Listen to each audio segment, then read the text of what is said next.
smoking more, we're taking alcohol more, our traditional diets have changed, and we no longer eat the traditional lifestyle foods that we used to. So we have more fatty foods, we have less water and greens in our food, more processed food. The government responded with awareness campaigns and opening more diagnostic centers across the country.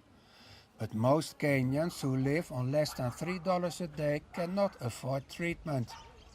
Nafula was fortunate enough to be able to pay for cancer therapy.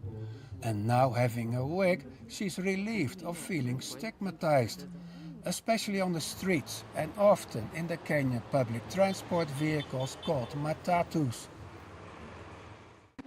I was very sick, I couldn't walk, and the matatu guy was like, "You sick people, you're supposed to take in an ambulance.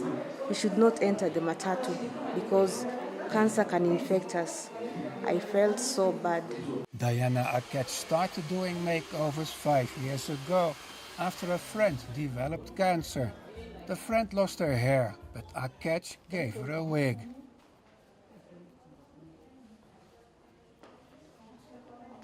And I shared the story on social media, and everybody started, nominating their friends. And my friend, my friend gave me the willpower to keep doing this. So yeah, she's the one who motivated me.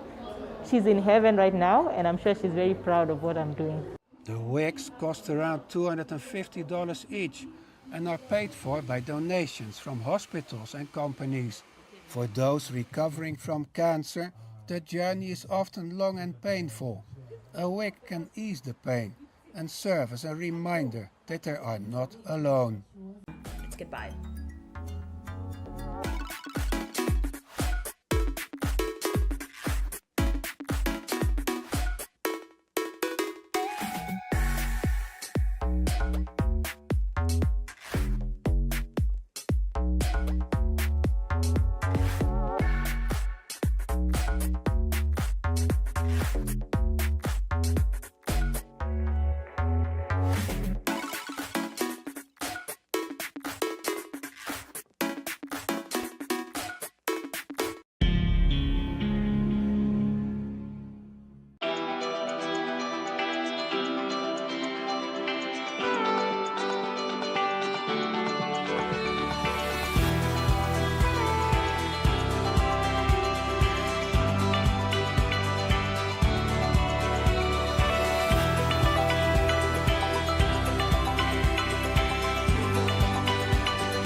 There is no voting on social media. To vote, you would require a permanent voter's card. To get your PVC, visit cvr.inecnigeria.org. Create your account with a valid email address and start the registration process. An activation link will be sent to you.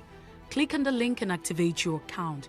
Fill out the form, pick and submit a convenient date and time for your biometrics. Print the application slip, which should have your QR code. On the appointed date, go to the nearest INEC office for your biometric capturing. Thereafter, you will get a registration slip to pick your permanent voter's card when ready. Get your PVC today. This message is from PlusTvAfrica.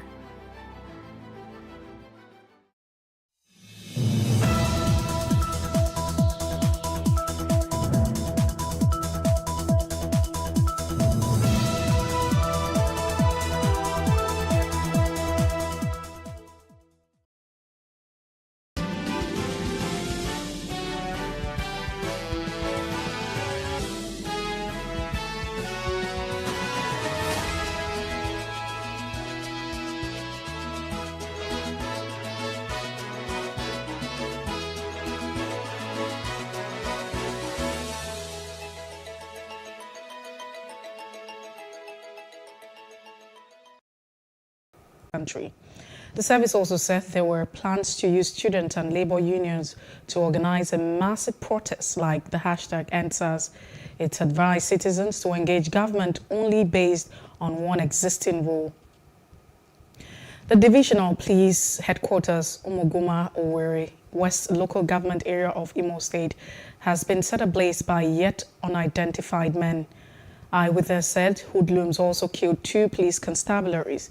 The police public relations officer in Imo, Mike Abatam, while confirming the incident, said no police officer was killed during the attack.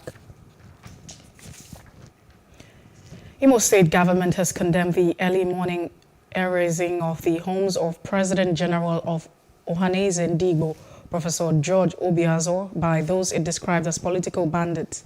In a statement he personally signed, the state governor, Senator Hopozo Dimma, regretted that desperate politicians who believe in violence were yet to shed their swords in spite of repeated appeal to their effect. Uzodimma described the attack on the country home of Professor Obiazor as cowardly and the height of desperation. He vowed that government was already working in concert with security agencies to identify and punish the perpetrators. The Economic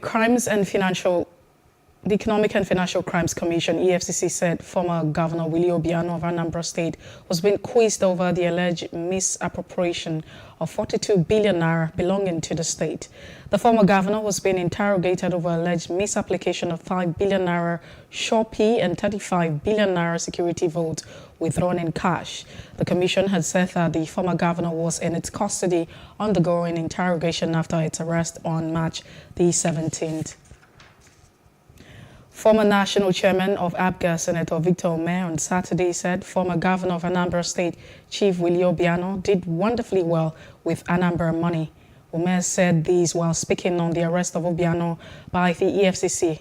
It was during the 80th birthday celebration of foremost Nigerian philosopher and President General of Alaigbo Development Foundation, Professor Uzodimma Nwala, in Enugu.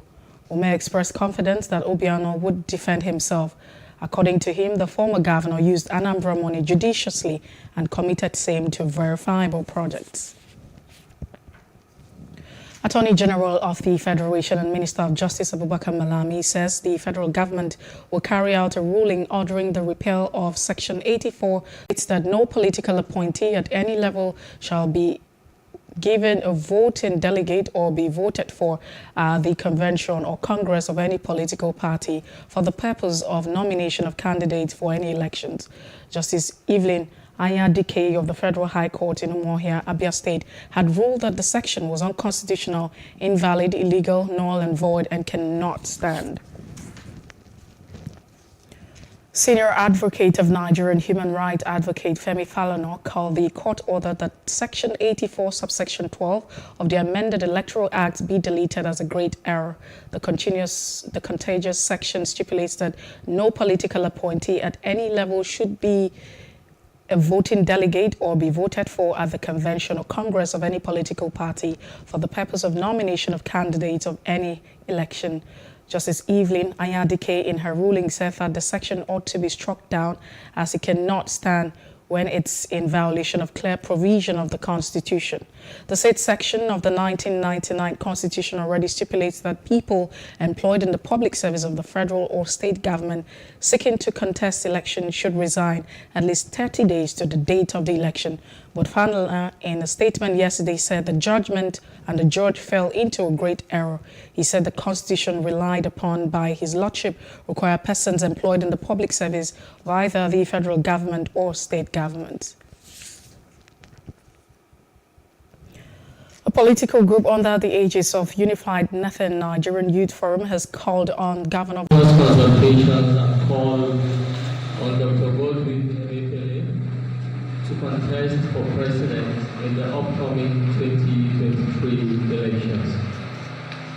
Gentlemen of the press, as you are all aware, in the past weeks, the Unified Northern Nigeria Youth Forum has been going around some states of the north for consultations with relevant stakeholders and called on Dr. Goldwyn to contest for the President of Nigeria come 2023. Members of the APC in Bayelsa State have been urged to put aside their differences and work towards winning the next governorship elections in the state. This call was made by chieftain of the party, Reuben Wilson, who said the residents are waiting for APC to take over power in 2023 and deliver the dividends of democracy to them. Our correspondent in Bayelsa State, Jesse Esi, completes this report. The APC in Bayelsa State has been facing some internal crisis since its victory in the 2019 governorship election was nullified by the Supreme Court over pre-election matters. Despite the setbacks, Reuben Wilson has not lost faith in the party. He has formed a socio-political group, Reuben Initiative for Good Leadership. APC is one and we love ourselves. The leader of the party in the state, Chief Timothy Silva, he's a very good man and he's trying. The governorship aspirant then that won election, he's also saying that he's trying. Elekin Lokobro is the senator and former minister, is also trying. But what we are doing today is to bring everybody one food. He also used the opportunity to call for the constitution of the NDDC substantive board so that the region can feel the impact of the commission. I wonder why Mr. President refused to constitute the board. Now it's just one-man business. The minister and Aqua. Anything minister said is final. Anything Aqua said is final. Aqua doesn't even pick calls. Nobody is going there to beg money. The only thing we want him for him to pay the contractors. Those jobs that were done, constructed and handed over to the commission, pay them. People are there fighting to get commission percentage before payment. So NDDC, for now, I don't think that commission is for Niger Delta or for people. He advised the Minister of Niger Delta Affairs and the sole administrator of the NDDC to stop running the commission as their private company. Jesse Esi for PlusTvAfrica. A coalition of Ogun State students and youth have alleged that Ogun State Governor Dapo Abiodun of criminal indictment. The convener of the group, Oladimeji Uthman, says the student body is in possession of documented evidence that shows that the governor was indicted in multiple felony cases in the United States of America. Uthman said the body had given Governor Abiodun 14 days ultimatum to provide unequivocally clarification and also called on state houses of assembly to commence independent investigation on the matter. While Special Advisor to the Governor on Public Communication, Remy Hassan, maintains that the allegation is not true, insisting that the government will allow consent authorities already petitioned to do their job. We hereby request that the Prince Adedapo Abiodun provides unequivocal clarifications within the next 14 days. Ignoring this noble request will leave us with no other choice but to take appropriate lawful means that will compel an action expected of a 21st century public office order from him. We therefore demand that Prince Dapo Abiodun upholds our dignity as a people and to the honorable parts. In the absence of this, we call on the Ogun State House of Assembly to immediately commence investigation of this matter with a view to invoking relevant sections of the Constitution of the Federal Republic of Nigeria to address this embarrassing scenario. This is not true. And to that extent, we also will leave the agencies that have been so petitioned to do their investigative work on it, because that is what they are saddled with. Besides, the immunity clause in Section 308 does not foreclose investigation. So these agencies are well within their statutory obligations to investigate. And at that point, it will be our word against their own. But we can't continue to have a back and forth saying it's true, it's not true. Like I said, our immediate reaction is that it is not true. However, it is good that this petition has gone to the quarters saddled with the statutory responsibilities of investigation. Rivers State Governor Nyesom Wike says there's a greater gain communities can derive when they notify the state government of any dispute they may have with oil companies operating in their areas. He stated this when members of the Ogba Traditional Council and stakeholders formally introduced His Eminence Nwachukwu Boha Nnamobi III, Oba of Ogba land, to the governor at the Government House, Port Harcourt. Governor Wike stated that the state government will no longer tolerate a situation where communities will block roads and stop operation of companies and think the government will not intervene on their behalf.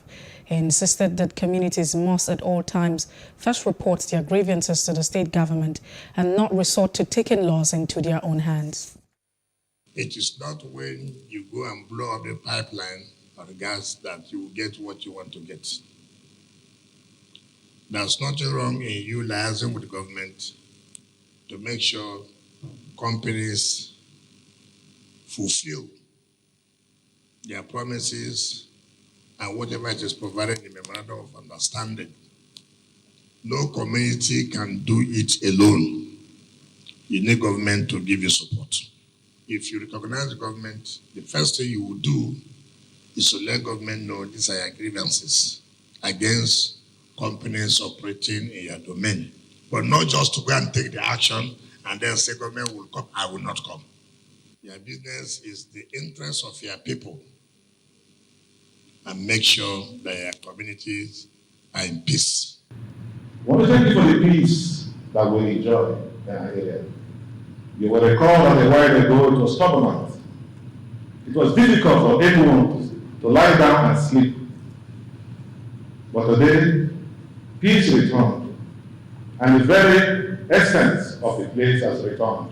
We are not unmindful of the efforts you made, the architecture you put in place. Indeed, we don't know how to say that thank you properly. But however it is, we have spoken it, and I know your spirit has received it. Coming up next on our Street Views, Nigerians express concern over maintenance culture of government infrastructure. Take a listen.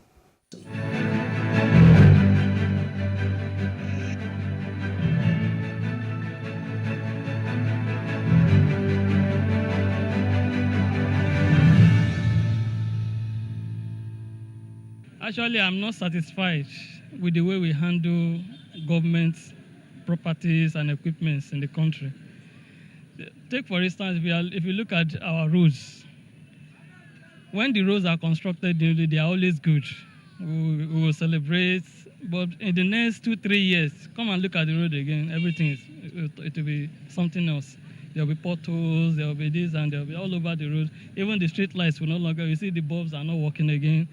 And that is because we lack this maintenance culture in Nigeria. They leave these things to totally decay just in order to allocate unnecessary cash to do them, such that they can siphon this cash at the end of the day. Now, so when they are supposed to maintain this thing, when the decay is very little, they don't do it. Do you get? So once something that's supposed to fix with very little cash, when they start seeing the decay, they don't do it. They allow it to totally collapse so that they can allocate money such that it can benefit their pocket. That's what they do. So maintenance culture is basically zero. We pray that we don't suffer dearly for our negligence. Government facilities are poorly managed, poorly maintained, because there are no checks and balances, and also because of the bureaucracy nature of governance. For you to even just get somebody to come and clean the place, you need to get an approval from one director from Abuja. One director needs to send approval to one, So the bureaucracy process is really one of the factors that is also affecting the maintenance culture of government facilities.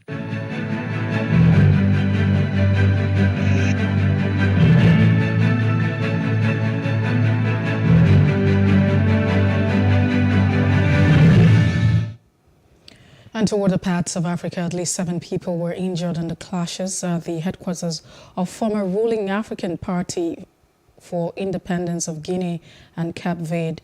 Please use tear gas and batons to disperse activities from delegation.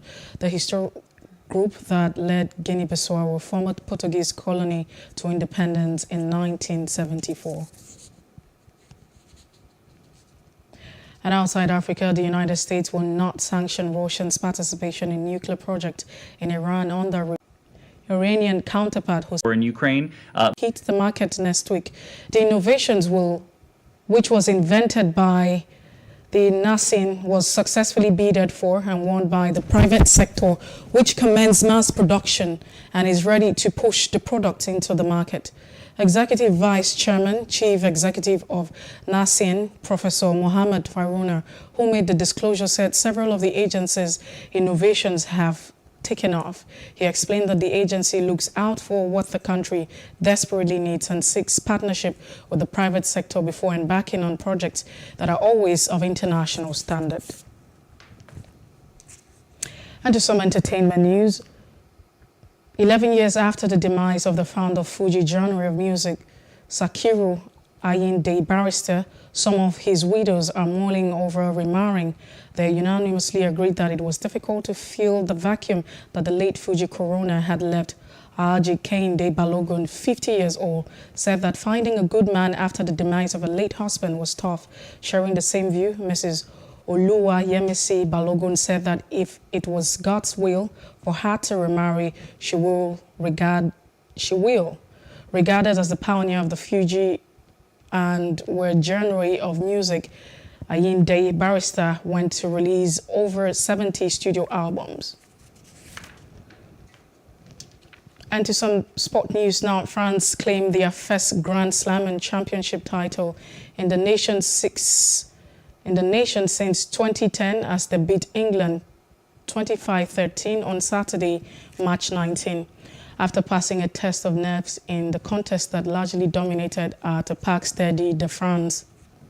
Fabian Gatli's side showed their brilliance in an opening half, although some poor passing and handling kept England in the game until Freddie Stewart and kicks from Marcus Smith and were too limited to be a credible threat as they ended up a third on 10 points and 3 defeats.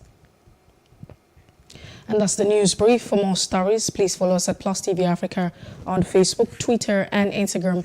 And do subscribe to our YouTube channel at PlusTvAfrica and PlusTvAfrica Lifestyle. Many thanks for watching. I am Messi Bokbo.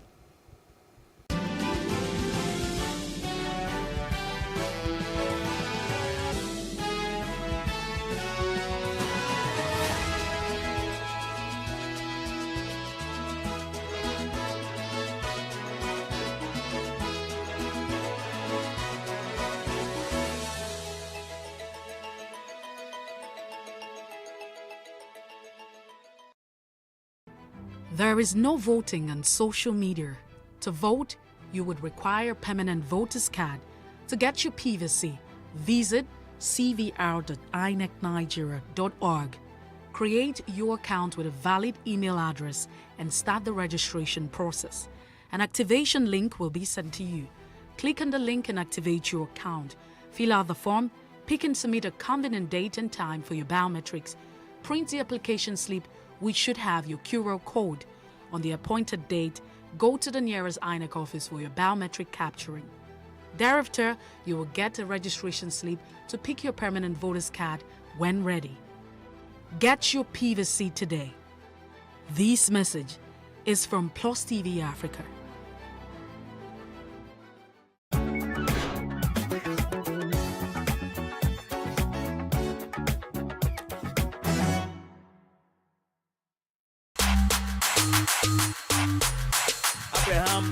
You are one family. There's no doing all this sport in Nigeria. See how your body just dripping diamond. As far as I'm concerned, I guess it's the lady. The lady is the sacrifice man. Because, okay, let's assume now, this morning, I have to be in the office by 8:30. So she have woken up before 4 a.m. I'm still sleeping by then. So she sacrificed her time to make dishes for me while coming to the office, and some other things like that I cannot do easily if she's not there. So, well, the relationship is virtually about sacrifice. So, and both parties should be willing to make sacrifices. So there is no law that says the man must sacrifice for the woman or the woman must sacrifice for the man. Even among relationship of the same sex, normal friendship will still involve sacrifice. I think both the husband and the wife, they make sacrifices for each other. And it is sacrifice that can even make both couples to be in relationship. Because without sacrifice, sometimes one can just say wants to back out. But both parties, they make sacrifice. And I cannot say one make more sacrifice than the other. So it all depends on the area where the sacrifices are being made.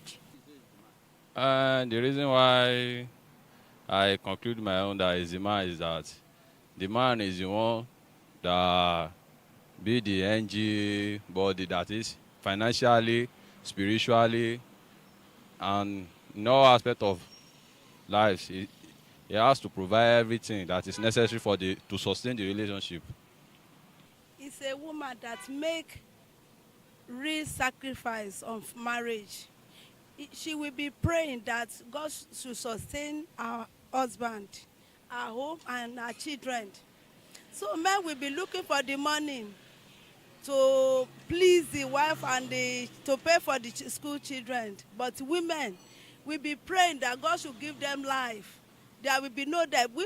Men are not, they don't believe on death. But women fear death too much. That's why we are always, if you see the congregation of the church, in the churches now, women are the ones that are much, because they are praying for God's sustaining of their marriages and their homes, on their children, and on their husbands, so that God should sustain them and bless their lives. So men are just looking for money. They don't pray. They don't believe that prayer is the one that sustains life, providing for house. But they depend on their labors. So that is why women are more so sacrifices on relationship. That's a very, very corny one. Because if I say a guy does, the ladies will be like, no. If I say a lady, the guys will be like, boy, you're a guy. But I would say both of them do sacrifice. But if you were to ask me who sacrificed the more, I would say it is the lady, because in once. So I guess the lady do sacrifice more in a relationship. Thank you. The most important and the biggest sacrifice ever is time. Then if you are able to give your time to your partner, you've given the best. Then after time, of course, love and affection follows. But time is actually the most important thing. Then I can give my money, my material things, you understand what I'm saying by material things. So I can share anything with my partner as far as she's worth it. I will not say man or woman make sacrifices, so it depends. As occasion demands it, the man can make sacrifice. There will also be time for the woman to make sacrifice. And evil amongst them, if you check within her assemblies, she will make sacrifices for some of her assemblies, some of her female friends. She will equally make sacrifices. Some will make sacrifices for her too. So life is about making sacrifices. God already makes sacrifice for all of us. Abraham, Moses, Jacob, you are one family. There's no doing all this sport in Nigeria. See how your body just dripping diamond.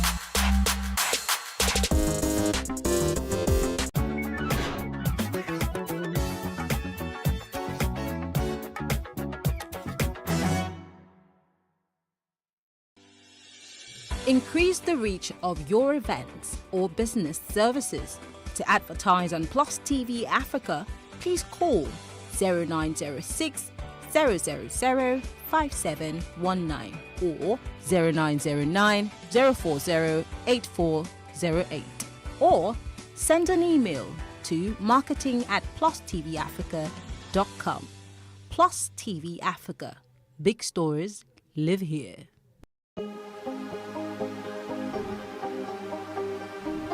This is it for upcoming artists to blow in Nigeria.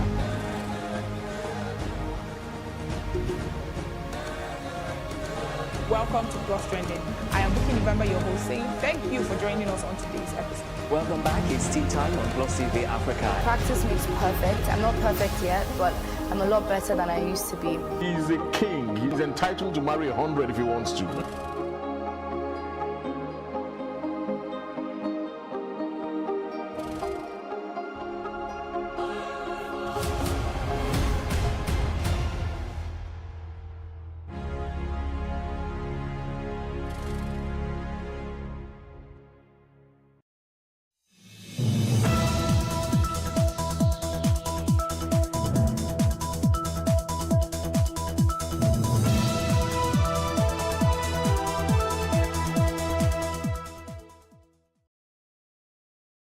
The hair industry is a multi-million naira business in Nigeria. The industry has experienced impressive growth in recent years. From the sale of hair extensions, wigs, and hair care products, it is a huge market and it is largely buoyed by patronage from women. Women are mostly identified by their hair, but does that mean without hair they have no identity? Definitely not. There is a condition called alopecia. It causes the partial or complete absence of hair from areas of the body where it normally grows, and for women who have it, they experience baldness. We met an alopecian, Jasmine Oguns, who shared her story with us. Alopecia is an autoimmune disease, but we alopecians like to define it as an autoimmune condition, so we don't scare people. So alopecia is an autoimmune condition that happens when the immune system attacks the hair follicles, thereby causing partial or total hair loss. You know, the immune system is actually supposed to protect us from germs, diseases, and sickness. But in this case, the immune system attacks the hair follicles because it sees the hair follicles as a stranger to the body system, so it attacks it. And once the hair follicles get attacked, then there's a problem in the roots of hair growth. Yeah, so that's where hair loss starts from. I started having hair loss in 2004. That was my first year in school, in higher institution. Before then, I used to have very long hair, like very beautiful hair. And a particular day, I went to the salon and my hairstylist noticed a bald patch behind my head, just around here. It was very tiny, very insignificant, but she noticed it because she has been making my hair for a long time. Yeah, so she noticed it and called my attention to it, but I didn't pay so much attention to it because I felt it was a minor thing and my hair was going to grow back. So after 2 weeks, I went back to make my hair. She noticed another one on this side. She called my attention to it again, so I became scared. I informed my mom about it, and my mom also didn't see it as a big issue. She just said it would grow back. And after a while, the patches started increasing, and they started forming a map on my scalp. I stopped going to the salon to make my hair. It became a thing of concern, and someone told my mom it was lakpa caused by dandruff. But then I didn't have dandruff, so where did it come from? Because after the lakpa episode, there was always an extended family member who would come up with one name or the other. In fact, it metamorphosed to spiritual problem. So they tagged it a spiritual problem. I know in this part of the world, anything we don't know is automatically a spiritual problem. So that was when the frustration started. It started taking me from one pastor to another, and because most of these people, they're about what they can get into their pockets, they second, you know, and it was really traumatizing, you know, and I didn't know until after 10 years. Yeah, I didn't know it was alopecia until after 10 years. So I'll share a bit of my experience in that journey. First, some pastors said someone took my hair to the ocean. That's why I don't have hair. But there are some sacrifices here and there that we could perform that would make my hair grow. So I had times that I killed cows. I had times that I killed chickens.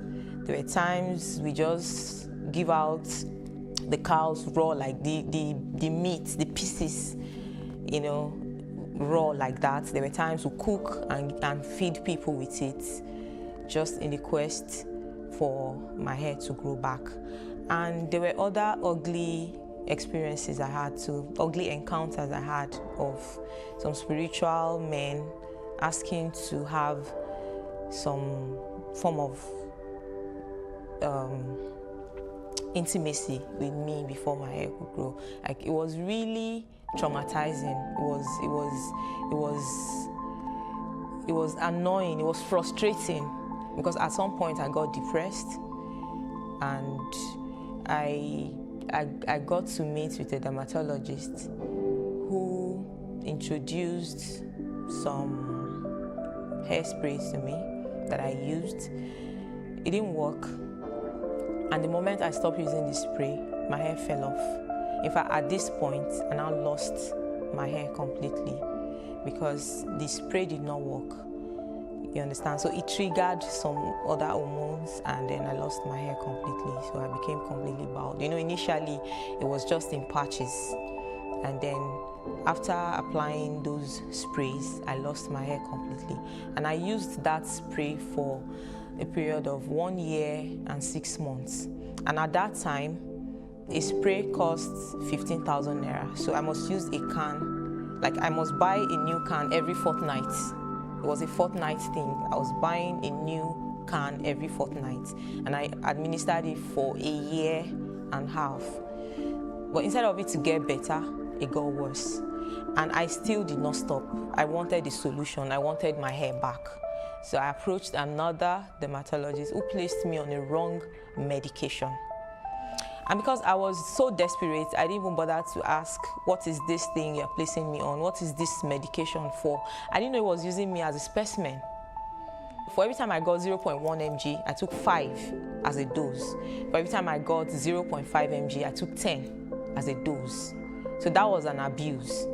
And I discovered that my memory was diminishing.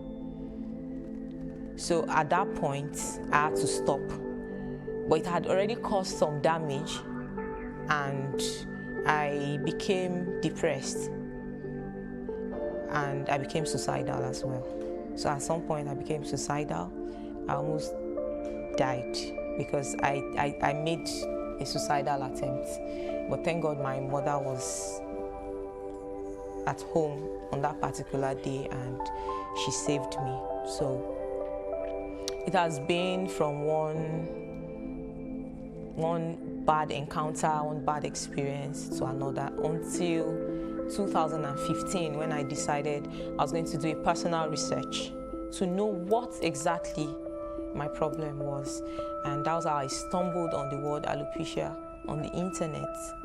And I realized it was a condition, or it is a condition, like what I've been going through actually has a name, and the name is alopecia. So that was how I got to know that the condition is alopecia. I started embracing myself. She instilled confidence in her daughter at every stage that her daughter was encountering. Like, it started with bald patch.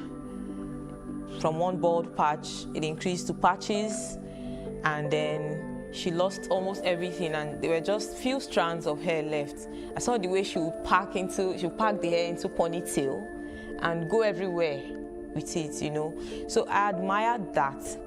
But I noticed that while I was doing my research, I didn't really see much of black people with the same condition. There were more of white people.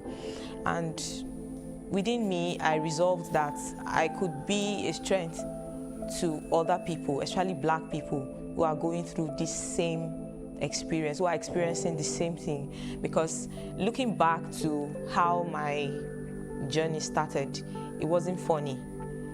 And at that point, I knew there were people who were going through worse situation than what I went through. So I decided I was going to be a voice to other people. I was going to stand my ground and create awareness. Though in the process of doing that, I opened up to a few persons, media personnel, who did not really understand my story, and they made a mess of it because I wanted to do a come out video. You get? So they made a mess of it and turned it to a comedy skit. That was when I knew there's really no bad publicity, because that was when I met my deputy, Moshudat Badmos. I was really sad about it because the whole thing went bad for me. You know, it went viral. A lot of people saw it. A lot of people misunderstood the message because they actually did not pass the message right. A lot of people misunderstood it. So it went sour, and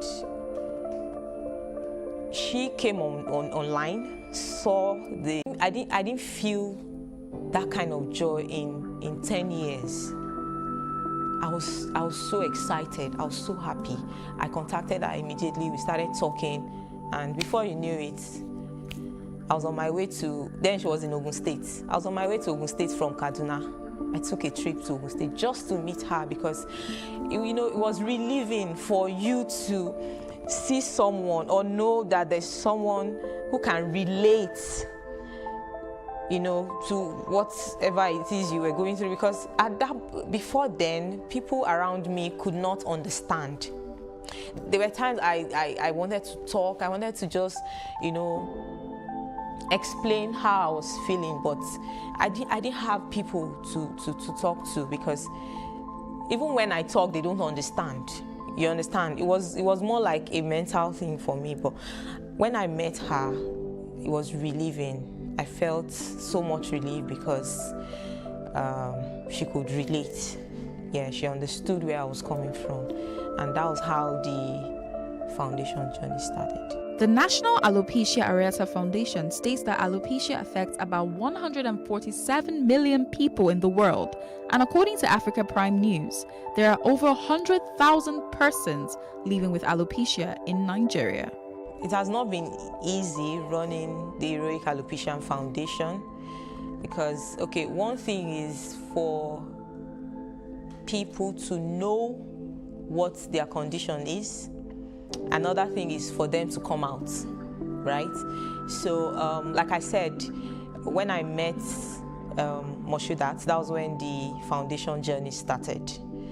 Though I'd already started single-handedly before I met her, and then we took the race together and we continued the race. Then some other members joined, and we grew to about 13 members, and in the process, we got out there suffering that don't know what this condition is, and they really need to know, because if you know that you have a problem and you know what that problem is, I think your problem is half solved already. So what we do basically is try to reach out to people, try to create awareness. Thanks to BBC Pidgin, I was featured on BBC Pidgin last year, and as a result of that publicity, our member strength grew from 13 to 70. Yeah, so right now we have 70 members. Majority are Nigerians. We have few of them in Ghana, some in Sierra Leone, Cameroon, Senegal, America, London. So we still feel there's a need for us to create more awareness. Because if you'd ask for my opinion, I would say only 2% of people in Nigeria are aware of this condition called alopecia. I think a lot has to be done, a lot needs to be done concerning awareness. There was a training I went for recently at Nike Art Gallery, and on the first few days of the training, I didn't go with my wig. I didn't wear my wig, and nobody really paid attention to the fact that I don't have hair. I only got comments like, your hairstyle is nice, and because of what I went there for, I didn't have that time to explain to them that it's not a hairstyle, but it's a health condition. Until after 5 days, I decided to wear my wig. So I went there with a wig, and after a while, I started feeling uncomfortable with my wig on, so I removed it. And people were like, it's better. You look better without your wig than with your wig. So another question popped up from someone else, that why the hairstyle? What inspired the hairstyle? And I told them it's not a hairstyle, but it's a health condition. So that got a lot of people's attention, and they're like, oh really, it's a health condition, tell us about it. So while I was talking, I heard whispers of two persons arguing about one Tope somewhere that has a similar condition, and the other person said, no, it's not the same. Tope's case is spiritual.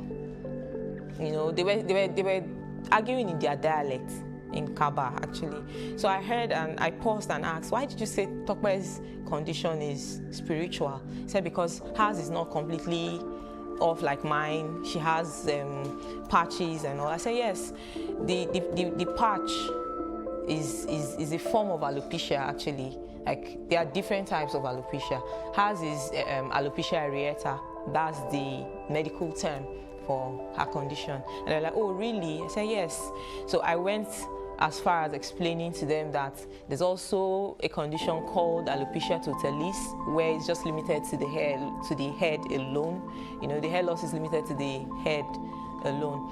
And I also explained about alopecia universalis, where the victim loses the lashes, the brows, and every other part of the body that has hair. And they were amazed. So when they told me a lot about Tope, I told them I was interested in meeting Tope. But guess what? Tope is dead. Tope died as a result of isolation. Tope died as a result of stigmatization. I also heard of the story of one woman in Benue State that died as a result of stigmatization. She was tagged a witch because her hair stopped growing, and she was isolated, far away from people. You know, they stopped giving her food, and that was how she died. I also heard of some girls in Benin who were constantly tied and flogged with broom because these things don't happen. There are other people who have this thing, and it's a medical condition. You understand? So a lot needs to be done concerning awareness. Alopecia can affect anyone regardless of age and gender, and in many cases, it takes a toll on their relationships. To an extent, alopecia has affected my relationship with people, because I remember back then in school, when it started at first, I didn't start covering it immediately. I still rocked it, and after a while, I started covering it with a scarf, and my friends were surprised, like, when did you start covering your hair? You were not like this, what's the problem? And some of them just tried to be naughty and they pulled the scarf off. And when they realized that there was something strange about my head, some gave space. The naughty ones tagged it a name. Some started calling me an alien. Like when I applied the spray and everything fell off, like I lost every strand of hair on my body. I'm talking about my lashes, my brows, every part of my body. I didn't have hair. I had a friend who was constantly calling me an alien, like to my face, and people would laugh about it. It became embarrassing at some point. And then relationship, yeah, I had a major relationship then that failed as a result of alopecia, because my supposed to-be mother-in-law called off the wedding introduction, 3 days to the wedding introduction, because of fear of the unknown. You know, she didn't want a situation whereby our grandchildren would have hair loss problem. So she called off the wedding introduction, not minding how far we had gone and then the preparation for the event and all that. Then the last disappointment I got to was as a result of alopecia, because I went for a consultation with the person I was dating at that time, and he heard all the medical advice I got about me. Like the dermatologist advised that I should not bother myself, because at this stage, at this point, the hair loss has really it has gotten to an advanced stage where my hair might not grow anymore, you understand? So he heard all of that, and his countenance changed on our way home. So out of curiosity, I tried to question him about his mood and everything, and he said he's scared, doesn't want to raise kids that would not have hair. So to a great extent, alopecia has affected my relationship with people. Alopecia has really affected my family in a lot of ways. Like my mom, right now, she still does not accept the fact that it is a medical condition. She's yet to come to terms with the fact that it's a medical condition. She still feels that there's more to it and the hair would grow. Yes, the hair could grow because alopecia actually has a mind of its own. The way it decides to go off, like the way your hair decides to go off, it could just decide to start growing overnight. That's another mysterious thing about alopecia, because it has to do with your immune system. So your immune system might just decide, okay, I want to be good, I want to be perfect, and then your hair starts growing again, you understand? So it has really affected my family, because I remember when I didn't know what it was, I was constantly being stigmatized, because my mother would always have a scarf or a cap or something beside her, and the moment someone knocks at the door, she's throwing it at me to cover my head. I didn't like that part. I didn't like the fact that I could not just be myself, you know, and feel free like every other person. I didn't like the fact that I have to always cover my head, you know. And another thing is, it became a prayer request. Like till now, it's still a prayer request. Everyone is always praying at some point, at one point or the other, for my hair to grow back. Yeah, so it has really affected my family, not just me. 1 in 20 people with alopecia also has a family member who has experienced the condition, which implies that most people that have alopecia usually don't have family members with this condition. I'm not too sure that the awareness is really there. Having said so, I mean, if we think about the patients who come into the clinic, alopecia is, at least one, I would say some studies have shown that it's one of the top 10 dermatology consultations. And because the world is generally getting more visual, everybody's more concerned about appearance, and we talk about quality of life and all this. So you're seeing a lot more patients coming in. They're coming in. Areata in itself, a lot of people don't know. I don't think the awareness is really, really there. But remember that when you are dealing with a specialty, so if we talk in the general population, maybe no. But if you come into the specialty community, specialty hospital, we'll see we have a bit, a high enough number of cases. But I would say if you just ask for the general population, no. And so to the next question of how can we make them more aware of what you're doing? If we have people who suffer from, I remember that because of the stigma of alopecia, everybody knows that a woman's hair is supposed to be like her crowning glory. She wants to do things with it. She wants to look well. You don't really want to cover it. But with wigs and weaves, nobody knows who has what. Now, a lot of women will just take it out. So you don't know who has the problem because of the stigma or the quality of life. Very, very significant impact on the quality of life. So people are hiding. People are not able to get, and some people go to those who don't really know what to do. Some people, the salon, the hairstylist, who should almost be like your first sort of, oh, madam or girl, as the case may be, what's happening to your hair? Do you think you need to see somebody? Most times they might give you their own version of what they think works, and the hair loss is worsening. Where ideally, if you present early enough in alopecia areata, you may just be able to break that autoimmunity. Alopecia often develops suddenly over the course of just a few days. This condition affects the mental health of the victims and sometimes makes them withdrawn. Dealing with stigmatization before I became aware was not easy. I had days that I cried, I had days I didn't want to see anybody. Like, I locked myself up in the room for days, for weeks. There were days I didn't want to see my immediate family members, my downtime and all, as a result of stigmatization. Like I mentioned earlier, that there was a time I was depressed. It was as a result of stigmatization, because I felt stigmatized by everybody, even those that were close to me. You know, at every point in time, I was expecting people to show me love. So at every moment that I don't, at every time that I don't get that kind of love that I expect, you know, I feel stigmatized. So it was really ugly for me. But the moment I got to know that this is what it is, I became free. You know, I got some form of liberty, I got some form of liberation, and I don't get stigmatized anymore. So when people try to mock me now, I just laugh at their ignorance. And if I have the opportunity to educate them, I don't hesitate. Alopecia can cause a lot of anxiety and sadness. It is important we have more support groups. Oil-rich region. Of the tanker that exploded. He suffered equally confessed.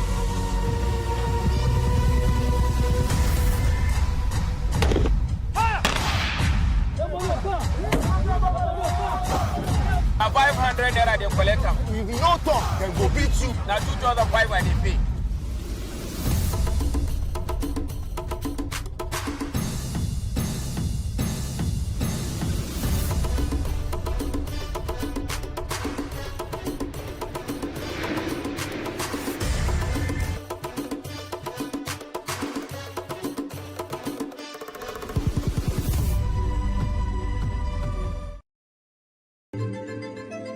Nigeria, by extension, Africa, is faced with a lot of challenges.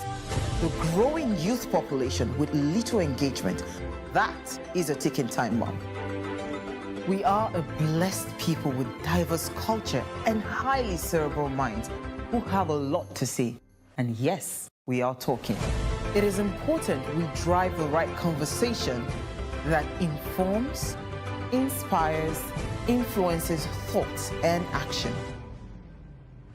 If we say there's beauty in our diversity, then let us embrace our diverse culture. We must continue to courageously be the voice of transformation, as we are the hope for the future. Yesterday's conversations shape today. What are you saying to shape your tomorrow? We know you have a lot to say, and we are here to hear you.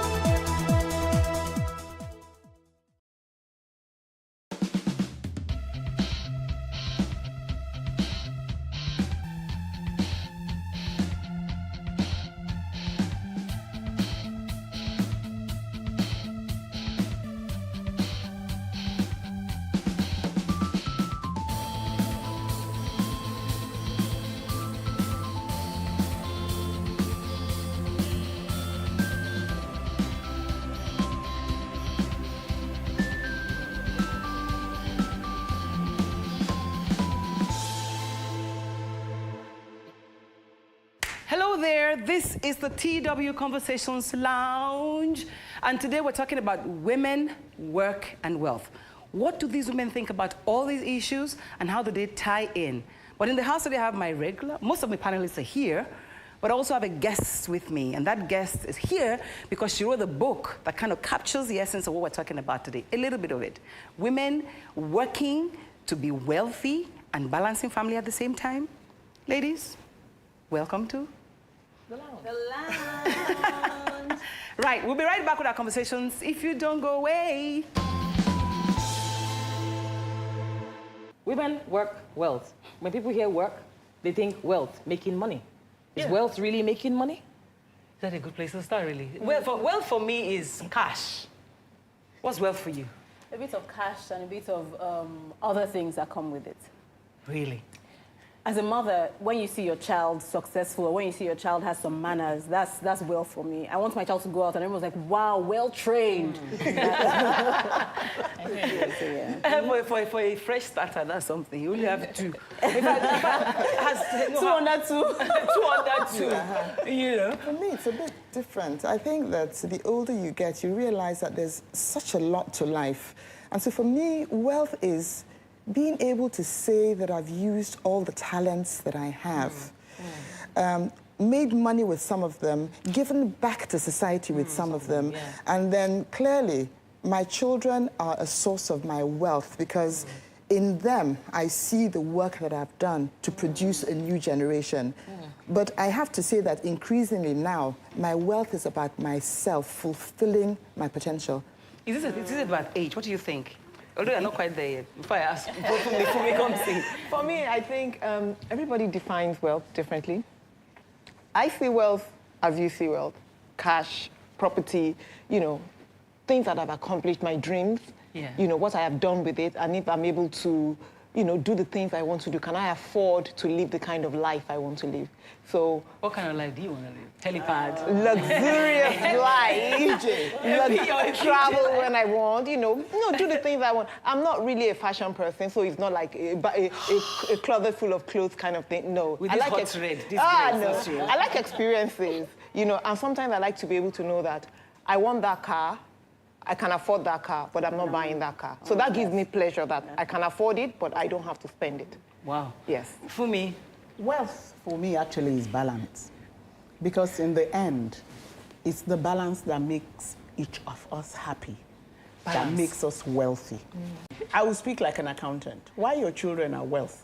I tell people, I say, if I have to work to give my children the lifestyle they have today, I'll be running around knackered. Yes. So wealth for me is the fact that while I was working, I was able to invest, and my wealth is beyond land, property, money, which are all wonderful and which we strive for. But a lot of people don't understand the fact that if you can ensure that the next generation can go on without you working to your grave, that is a form of wealth. So me, what's clear here is that it's a function of balancing, like you said, between working either in the house or outside somewhere, which is why I find her own experience a little interesting, because in the process of trying to acquire wealth, it's either you are working in some corporate organization like you do, and then, amongst other things, because you're an author. Yes, indeed. Amongst other things, but you talk about being in the executive suite. That means you're at the top management level in a corporate. Yes, I am. And you chose to write this book because of the balancing act. Back, it probably means having a simple objective fulfilled. You know, it can be just having an objective of, as you mentioned, I want to climb into the C-suite. And by the way, I'm not there yet, it's a journey. So wealth is having different objectives fulfilled at different phases of your life. I think that's how. So it's not cash? I will different. No, it's not always cash alone. It's not cash alone. Cash is very powerful. Like I say, cash is king. Look, I mean, cash might not make you happy, but it definitely makes unhappiness It gives you options. Easier. Money really gives you options. No, but you see, she said something about sitting in a room full of dollars. You see, I've learned something about cash.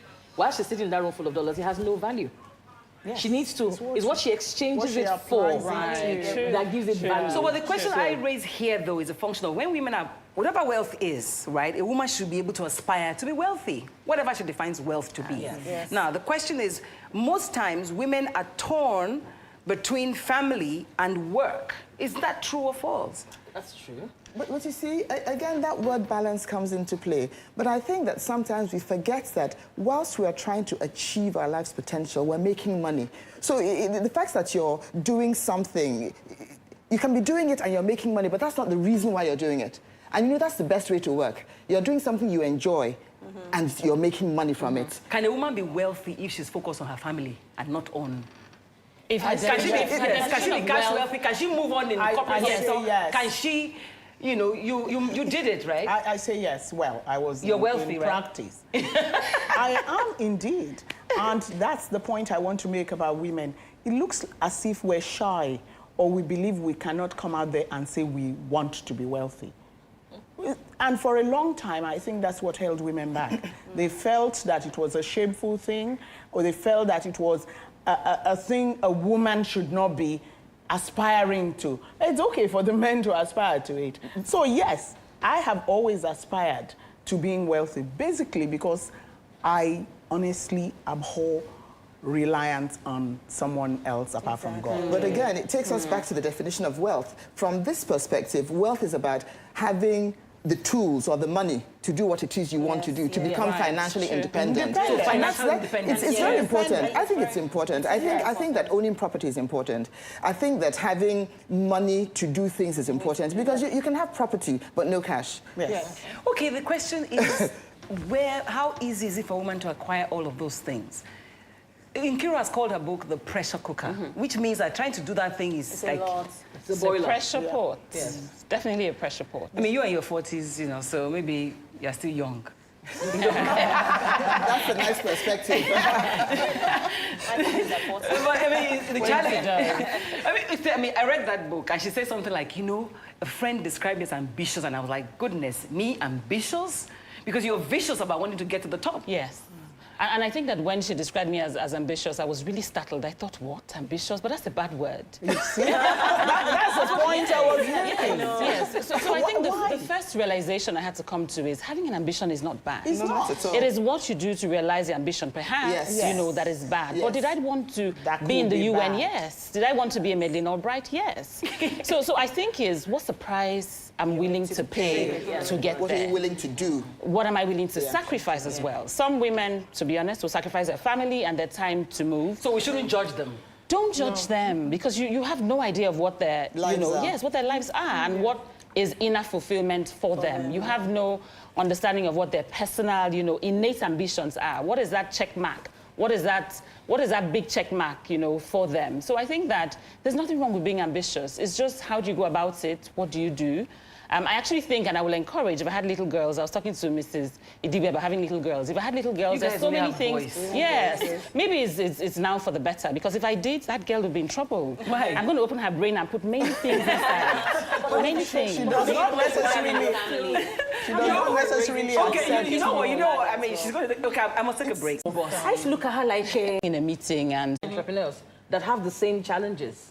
They have the same demands on their time, and they have to make the same arrangements. So the arrangements, regardless of whether it's a corporate sector or you actually run a business, you still need to have those arrangements in place. So having that flexibility... It can only happen if you're working for yourself. Because I think it was in that book. Sorry, I keep going back there.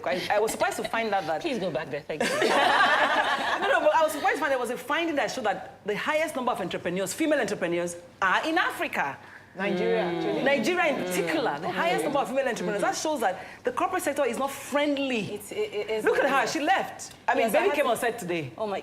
Nanny left. I know. Could you have taken Baby to the office? No, because how would I explain that to my... How would I even call my boss and say, sorry, my nanny story your nanny however you're going to do, I'm telling you, that's like... offices have crushes.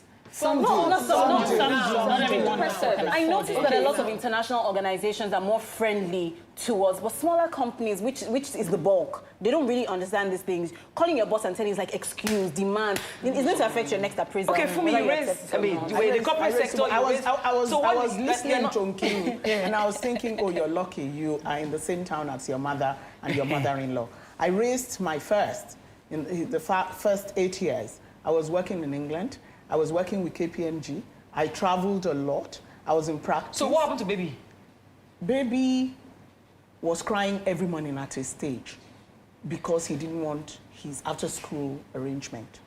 So I had to think quick on my feet, and I went to my boss, who I knew his family well. They didn't want children. So and said to him, Peter, I'm not happy, because my child is not happy. So I'm coming to make an offer to work part-time and be paid part-time and do some work from home because I need to pick my child from school. And he allowed me. But after 3 months, guess what he said to me? He said, for me, you are actually achieving full-time hours.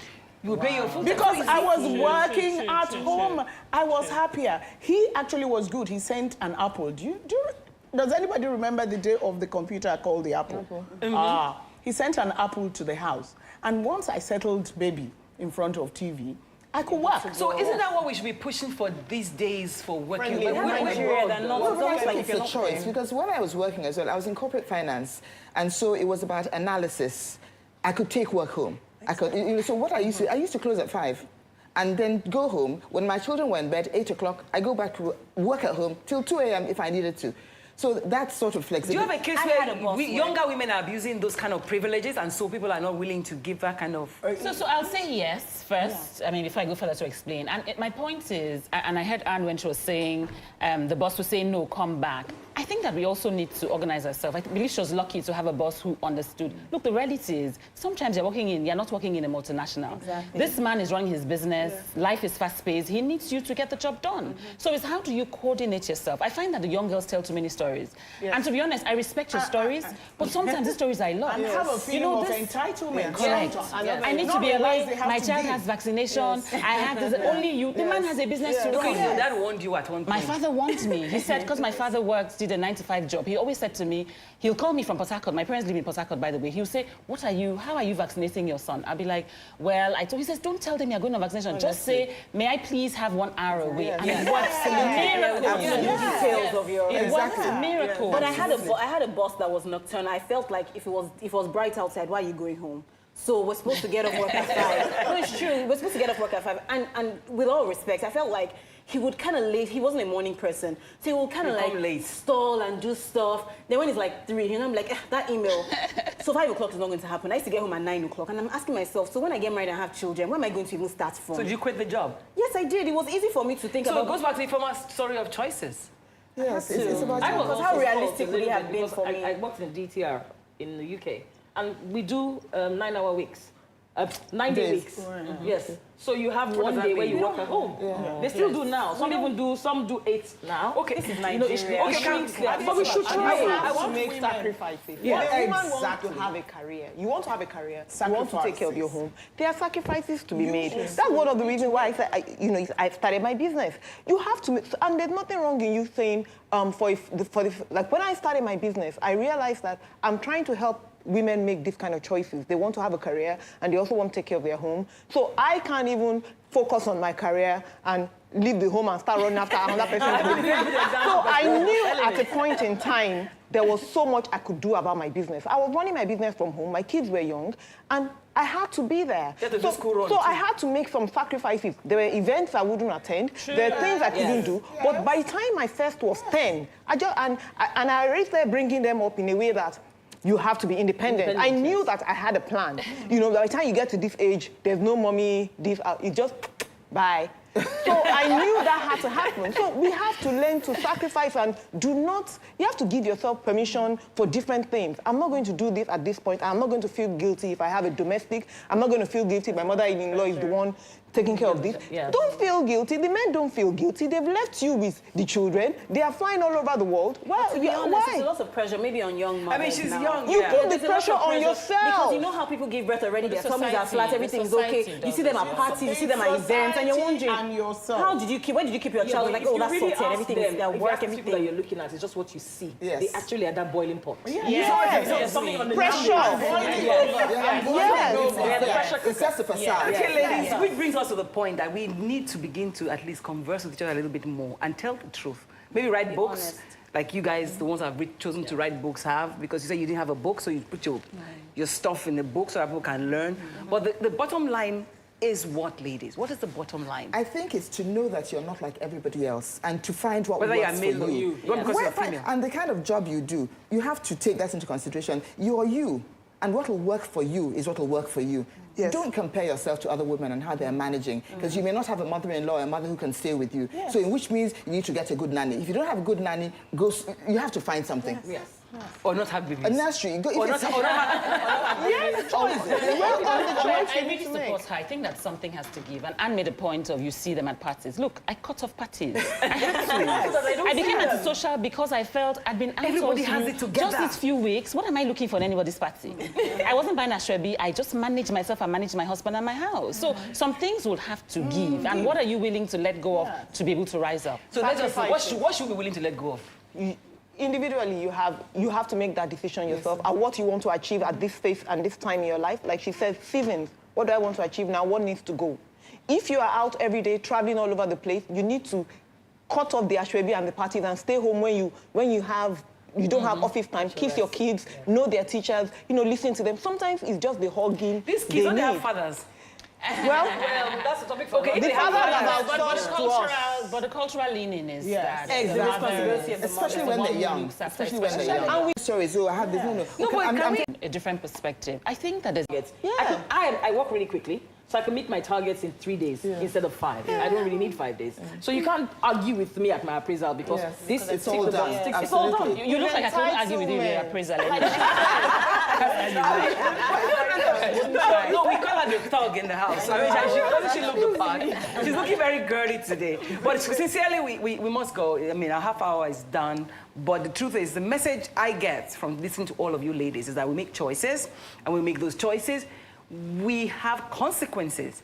But my appeal would be, let's not judge anybody who's made a choice. The important thing is for the person to know, I made this choice. So if tomorrow you come home and your baby kata is coming down like this, because you went to work very upset, because the choice you made because you couldn't take care of that part. But again, the men who are the fathers of these children, whether they are our husbands or our partners, whatever it is, they have to take some charge, I think. Definitely. And corporates should understand that women will make babies anyway, otherwise there'll be no world. But it takes you to that word wealth, you see. Men feel it's their primary responsibility to generate the wealth. And so that's the reason why they feel that you can then do all the other things. So at the end of the day, that word keeps coming into play.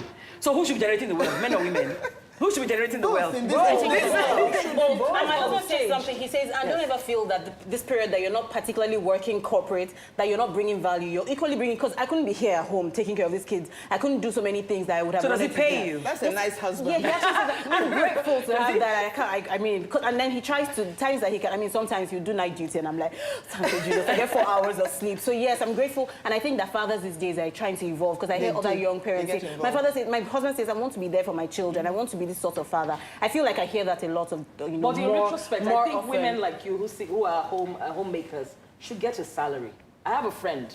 They do it in some countries in Europe. No, I have a friend. She's Nigerian. She followed her. She traveled. She just turned 50. Remember? She traveled everywhere with her husband. He says, "I'm going to Egypt." She packs up and she goes. "I'm going here." She didn't do any work on it. Extremely brilliant engineer.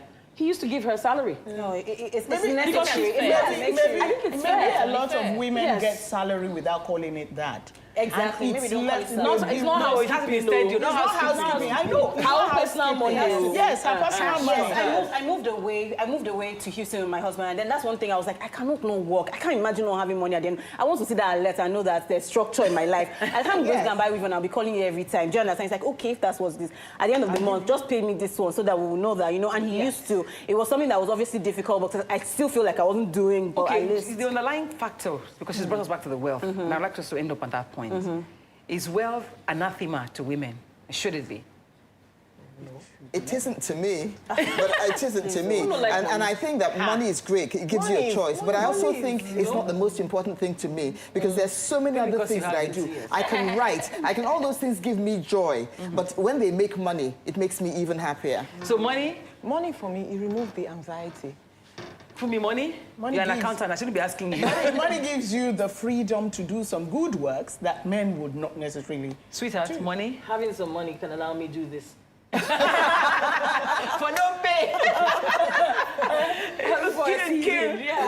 So I think that having money would also help you bring value. Just not to you. You keep talking about value. It brings security as well. Yeah. I know that, you always have a fallback plan. Something. Okay, my own is, it's never too late to earn money. So I'm hitting my next billion very soon. I know. I'm not too old. I can start talking. I know, we're doing it together. So thank you for watching. It's been Conversations. We'll see you again next week.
Reading is an essential habit and a culture that must... My mom used to be a teacher, so reading was... Like in terms of